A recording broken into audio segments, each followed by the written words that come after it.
Welcome again, it's Paul from Fitness Depot. We often get questions about how to tension your belt and when do you have to do that. Also, how to center your belt if your belt is moving off to one side off track.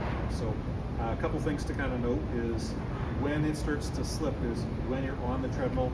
You drop your foot when you're running or walking and you notice the belt still sounds like it's moving, but it's slipping. It feels like you're kind of on a crazy carpet. So to get rid of that, what you are going to do is at the back of the treadmill, there are two poles and the belt is going over a roller. So this roller can be brought backward.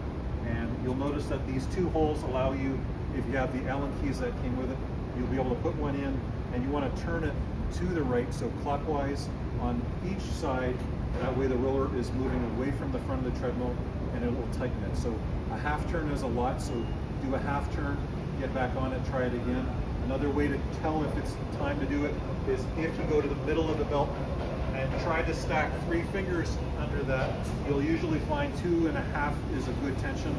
It's kind of squishing your fingers at 3. So you don't do this while it's running, you adjust it in between so that you don't hurt your hand trying to get underneath it or anything like that.